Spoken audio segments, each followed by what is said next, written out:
সময়টা ছিল 2015 সাল। সবেমাত্র অনার্স প্রথম বর্ষে আমি নিজের হাত খরচ চালানোর জন্য একটা টিউশনি করতাম। ছাত্রের বাবা ছিল পুলিশ কর্মকর্তা। হঠাৎই তার ট্রান্সফার হয়ে যায় অন্য কোথাও, তাই তারা চলে যায় আর আমার হাত খরচের একমাত্র মাধ্যমটাও হারিয়ে যায়। তখন আমি অনেক খুঁজেও একটা টিউশনি জোগাড় করতে পারলাম না। তারপর একদিন রাতে আমার বন্ধু আবির কল করে বলল একটা টিউশনি আছে, ক্লাস 9-এর একটা মেয়েকে পড়াতে হবে। মেয়ের বাবা ইতালি থাকে, তাই বেতন নিয়ে কোনো চিন্তা নেই, বাড়িয়েই দিবে। কিন্তু শর্ত হলো সপ্তাহে 2 দিন পড়াতে যেতে হবে, ঠিক রাত 11টা থেকে 2টা পর্যন্ত। এমন শর্ত শুনে আমি সাথে সাথেই না বলে দেই, কারণ রাত 11টা থেকে পড়াতে যাওয়া আমার পক্ষে সম্ভব না। সকালে আমার ক্লাস শুরু হয় 10টা বাজে, ঘুমবো কখন এই সময় পড়াতে গেলে? কিন্তু তারপর আবির যা বললো তাতে আমার ঘুম হারাম হয়ে গেল। ও বলল 15,000 টাকা বেতন দিবে। এবার ভেবে দেখ, তখন আমার কাছে 15,000 টাকা 15 লক্ষ টাকার সমান। আমি খুশিতে গদগদ করে হ্যাঁ বলে দিলাম। আবির আমাকে ঠিকানা টেক্সট করে দিল আর বলল শুধুমাত্র শনিবার এবং রবিবার রাতে যেতে হবে। আমার কাছে বিষয়টা কেমন জানি অদ্ভুত লাগলো, কিন্তু টাকার নেশায় কিছুই মাথায় নিলাম না। 2 দিন পর শনিবার আমি রওনা দিলাম আবিরের দেওয়া ঠিকানা অনুযায়ী। শহর থেকে অনেকটা বাইরে হিন্দুপাড়া নামের একটা গ্রাম আছে, সেখানে বেশিরভাগ বাসিন্দাই হিন্দু ধর্মের অনুসারী। আমি সেখানে গিয়ে একজনকে ঠিকানা দেখিয়ে বললাম, ভাই এই বাড়িটা কোন দিকে বলতে পারেন? সে আমার দিকে কিভাবে যেন তাকিয়ে থাকলো কিছুক্ষণ, তারপর বলল সামনে গিয়েই একটা পুরনো বিল্ডিং পাবেন, ওইটাই আপনার ঠিকানা। আমি সামনে হাঁটা শুরু করলাম। একবার পিছনে তাকিয়ে দেখলাম লোকটা এখনো সেই অদ্ভুত ভঙ্গিতে আমার দিকে তাকিয়ে আছে। কেমন যেন একটু লাগছে আমার ভেতরে, মনটা সায় দিচ্ছে না যেতে। কিন্তু 15,000 টাকার কথা মনে পড়লেই আবার মন বদলে যায়। না, গিয়েই দেখি। একটা পুরোনো বিল্ডিং এর সামনে এসে দাঁড়ালাম। হ্যাঁ, এটাই সেই ঠিকানা। 11টা বাজতে আর 1 মিনিট বাকি। আমি গিয়ে দরজাটা নক করার সাথে সাথে দরজাটা খুলে গেল। মনে হচ্ছে কেউ যেন আমার জন্য দরজার কাছে দাঁড়িয়েছিল। দরজা ধাক্কা দিতেই খুলে গেল। খ্যাত করে একটা শব্দ হলো, কিন্তু সেখানে কেউ ছিল না। তাহলে দরজা খুললো কে? আমি কখনো ভূত প্রেত এসবে ভয় পেতাম না, অনেক দেখেছি জীবনে এসব। একটা কথা বুঝে গিয়েছিলাম, সেটা হলো তাদেরকে ভয় পেলেই তারা মাথায় চড়ে বসে। তাই নিজেকে খুব শান্ত করে বাসায় প্রবেশ করলাম। বাসার ভিতরটা কেমন যেন অন্যরকম দেখতে। প্রতিটা দেয়ালে আরবিতে কিছু লেখালেখি করা, অদ্ভুত অদ্ভুত ছোট পোকামাকড়ের দৃশ্য আঁকা। সবচেয়ে বড় কথা, বাসার ভিতরটা একদম নিস্তব্ধতায় ঘেরা। কোনো একটা ছোট শব্দ কানে আসছে না। একজন মধ্যবয়স্ক মহিলা একটা রুম থেকে হাসি মুখে বেরিয়ে এলেন। আমাকে বলল, তুমি নিশ্চয় গালিব, আবির তোমাকে পাঠিয়েছে। আমিও একগাল হেসে দিয়ে বললাম, জি আন্টি। তারপর আন্টি একটা রুম দেখিয়ে দিয়ে বলল, ওই রুমে যাও, রিশফা ওখানেই আছে। দেখো বাবা, ভালো মতো পড়াতে হবে, ও অনেক ফাঁকিবাজ। ও, তার মানে আমার ছাত্রীর নাম রিশফা? আমি বললাম, সেটা নিয়ে আপনি চিন্তা করবেন না আন্টি, আমি রিশফাকে ব্রিলিয়ান্ট স্টুডেন্ট বানিয়ে দিব। এই বলে রুমে গেলাম। দেখলাম রিশফা এক মনে খাতায় কি যেন অঙ্কন করছে। আমি গিয়ে হালকা কাশি দিতে এসে উঠে সালাম দিল। আমি সালামের উত্তর দিয়ে বসলাম। খাতার দিকে লক্ষ্য করে দেখলাম সে অদ্ভুত একটা প্রাণীর ছবি আঁকছিল। এমন প্রাণী বাস্তবে নেই, শুধু কল্পনাতেই আঁকা সম্ভব। এরপর আমি তাকে উদ্দেশ্য করে বললাম, আজ থেকে আমি তোমাকে পড়াবো, মন দিয়ে পড়াশোনা করতে হবে। সে কথা ঘুরিয়ে বলল, স্যার আপনার প্রিয় খাবার কি? আমি একটু অবাক হলাম, তবুও নিজেকে সামলে নিয়ে বললাম, আমার প্রিয় খাবার বিরিয়ানি। আমি জিজ্ঞেস না করলেও সে অদ্ভুত একটা হাসি দিয়ে বলল, বিরিয়ানি কোনো খাবার হলো? আমার তো প্রিয় তাজা রক্ত আর মানুষের মস্তক। একটু ঘাবড়ে গিয়ে বললাম, এসব কি ধরনের আর কি? আমি তোমার স্যার, পড়াশোনা বাদে কোনো ফালতু কথা হবে না আজ থেকে। সে একটু মন খারাপ করে পড়ায় মনোযোগ দিল। বারবার আমার মনে হচ্ছিল কেউ যেন উকি দিয়ে আবার চলে যাচ্ছে। হতে পারে আন্টি তার মেয়েকে ঠিক মতো পড়াচ্ছে কিনা সেটা দেখছে হয়তো। আমার চোখ খুব জ্বলতে লাগলো হঠাৎ করে, মনে হচ্ছে কেউ যেন চোখে মরিচ জ্বলে দিয়েছে। আমি রিশফাকে পড়া দেখিয়ে বললাম, তোমাদের ওয়াশরুমটা কোন দিকে? সে হাতের ইশারায় দেখিয়ে দিল। আমি তাড়াতাড়ি ওয়াশরুমে গিয়ে চোখে পানি দিলাম। তারপর আয়নায় তাকিয়ে দেখলাম চোখ লাল হয়ে আছে। ভালোভাবে চোখে মুখে পানি দিলাম, এখন একটু ভালো লাগছে। ওয়াশরুম থেকে বের হতে যাব, হঠাৎ খেয়াল করলাম আমি তো চলে যাচ্ছি, কিন্তু আয়নার ভিতরে আমার প্রতিবিম্বটা এখনো ঠায় দাঁড়িয়ে। আমি চোখ ডলা দিয়ে আবার তাকালাম আয়নার দিকে। এবার সেখানে কেউ নেই, এমনকি আমার প্রতিবিম্বটাও সেখানে নেই। এটা কেমন আয়না? যেহেতু আমি এসবে ভয় পাই না খুব একটা, তাই ভাবলাম এখানে কেউ তো আছে যে আমাকে ভয় দেখানোর চেষ্টা করছে। তাই আমি আস্তে আস্তে করে বললাম, এই ছোট্ট ওয়াশরুমে কি ভয় দেখাতে চাস আমাকে? সাহস থাকলে বাইরে দেখা করিস। এই বলে চলে আসলাম। রিশফা বলল, স্যার তাকে দেখেছেন? আমি হকচকিয়ে উঠলাম, মানে কাকে দেখবো? রিশফা কিছু না বলে তার আঁকা সেই প্রাণীটার দিকে তাকালো। কেমন যেন অদ্ভুত লাগছে তার আচরণ। সেই দিনের মতো পড়ানো শেষ করে বের হলাম বাসা থেকে। বাসার ভেতরের তাপমাত্রা আর বাইরের তাপমাত্রার অনেক পার্থক্য। বাসার ভেতরটা যেন অন্য একটা জগৎ। রাত তখন 2টা। আমি হিন্দু পাড়ার চিকন গলি দিয়ে হাঁটছি। তখন কোনো গাড়ি পাবো না জানি, তাই হেঁটেই যেতে হবে। হঠাৎ দেখলাম একটা গাছের নিচে কেউ একজন মতন দাঁড়িয়ে আছে। তার মুখটা তো বোঝা যাচ্ছে না, কিন্তু দেহটা বিশাল আকৃতির, যেমনটা রেসলারদের হয়। আমি বুঝে গেলাম এটা অন্য কিছু, তাই তাকে পাশ কাটিয়ে যাওয়ার সময় বললাম, আর মানুষ পাইলি না ভয় দেখানোর জন্য? ওপাশ থেকে আওয়াজ এলো, তোকে তো ওয়াশরুমে মেরে ফেলতাম, কিন্তু তুই সাহসের কথা বলছস, তাই এখানে তোর জন্য অপেক্ষা করছিলাম, আমার সাহস দেখানোর জন্য।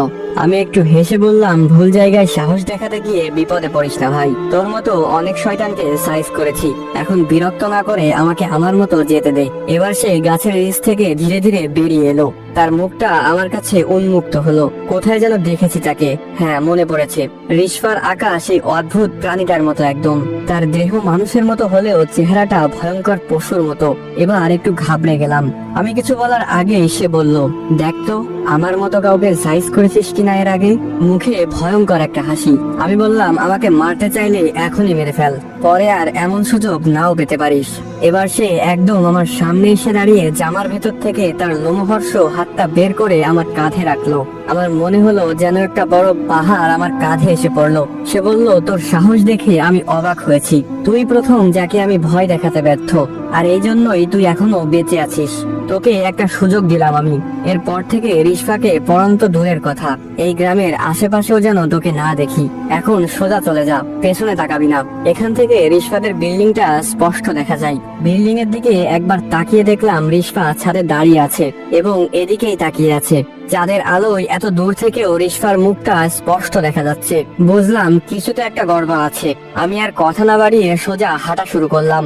আর পড়াতে আসবো কিনা জানি না, সেটা নিয়ে পরে ভাবা যাবে। এখন বেশি সাহস দেখাতে গেলে হয়তো আর বেঁচে ফেরা হবে না। খুব দ্রুত পা চালালাম।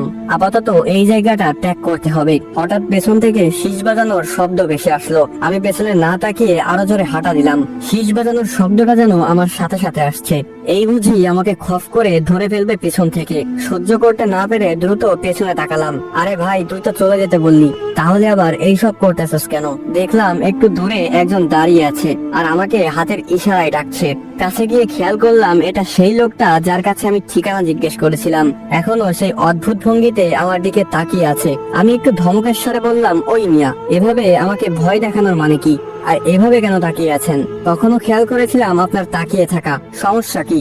লোকটা কেমন একটা বৃদ্ধ কণ্ঠে বলল, আমি অবাক হচ্ছি, তুমি ওই বাসা থেকে জীবিত ফিরে এসেছো। এর আগে কেউ জীবিত ফেরেনি। মানে কি বলছেন? ওই বাসাটা যে একটু অদ্ভুত সেটা আমি বুঝে গিয়েছি, কিন্তু জীবিত ফেরা না ফেরা এগুলো কি ধরনের কথা? লোকটা উল্টো ঘুরে যেতে লাগলো। যেতে যেতে বলল, রিশফা কোনো সাধারণ মেয়ে না, আজকে বেঁচে গেছো, পরের বার বাঁচতে নাও পারো, আর কখনো এদিকে আসবে না। আমি তার চলে যাওয়ার দিকে তাকিয়ে ভাবতে লাগলাম, কে এই রিশফা? কি হচ্ছে এখানে? আবির এই ঠিকানা পেল কোথায়? সব জানতে হবে আমাকে। সেই দিনের মতো বাসায় চলে আসলাম। সকাল 10টার দিকে ঘুম থেকে উঠে ফ্রেশ হয়ে আবিরকে কল দিলাম, কিন্তু বারবার ওর ফোন সুইচ অফ বলছে। তাই চিন্তা করলাম আজকে কলেজে যাব না। আবিরের বাসায় চলে গেলাম সোজা। গিয়ে জানতে পারলাম আবির নাকি আজ 3 দিন হলো বাসায় ফেরেনি। ফোনেও পাওয়া যাচ্ছে না ওকে। আবিরের পরিবারটা একটু এলোমেলো। ওর মা বাবার মাঝে সম্পর্ক ভালো না, সবসময় ঝগড়া লেগেই থাকে। তাই আবির যে 2 দিন ধরে ঘরে ফেরেনি সেটা নিয়ে তাদের তেমন মাথা ব্যথা নেই। কিন্তু আমার যে আবিরকে লাগবেই। রিশফা সম্পর্কে জানতে হলে আবিরের কাছ থেকে আগে জানতে হবে ওই ঠিকানা সে পেল কোথায়। সব ফ্রেন্ডের বাসায় খবর নিলাম, কিন্তু কেউ আবিরের কোনো খোঁজ জানে না। তবে এক ফ্রেন্ড বলল 3 দিন আগে আবিরের সাথে তার কথা হয়েছিল। কথায় কথায় আবির জানায় অনেক বড় লোকের একটা মেয়ে টিউশন পেয়েছে সে, মাসে 15,000 টাকা বেতন। তাই বাবার কাছ থেকে ভিক্ষা চাওয়া লাগবে না তার হাত খরচের জন্য। আমি অনেকটা শকড হয়ে গেলাম এটা শুনে। তার মানে আবির আমার আগে রিশফার টিউশনিটা পেয়েছিল, তাহলে সে আমাকে দিয়ে দিল কেন? সবকিছু মাথার উপর দিয়ে যাচ্ছে। আবিরকে না পেলে এসব প্রশ্নের উত্তর পাবো না। সেই দিন বাসায় ফিরতে একটু রাত হয়ে গেল।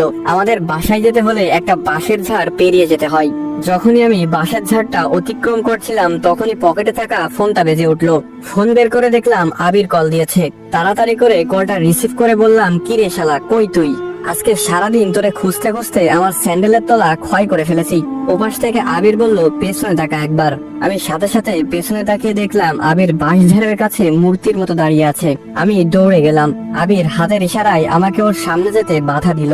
আমি থেমে গিয়ে খেয়াল করলাম ওর মাথাটা আর দেখা যাচ্ছে না, ঠিক যেমন গতকাল রাতে ওই প্রাণীটার মাথা দেখা যাচ্ছিল না। আমি বললাম, আবির তুই ঠিক আছস? কই ছিলি এই 3 দিন? আবির বলল, তুই আমাকে দেখোস নাই গতকাল? আমি তো তোকে আয়না থেকে দেখলাম। আমি এখন থেকে ওই আয়নার ভিতরেই থাকবো রে। বাইরের দুনিয়া আমার কাছে ভালো লাগে না। আমি বললাম, এইসব কি বলতেছস তুই? পাগল হয়ে গেলি নাকি? আর তোর মুখ দেখাচ্ছিস না কেন? নতুন বউ নাকি তুই? আবির হেসে দিয়ে বলল, তুই সহ্য করতে পারবি না। আমার এখন যেতে হবে। তোকে যা বলার জন্য আসলাম সেটা হলো, রিশফার ব্যাপারে বেশি কৌতূহল দেখাস না, সেটা তোর জন্য ভালো হবে না।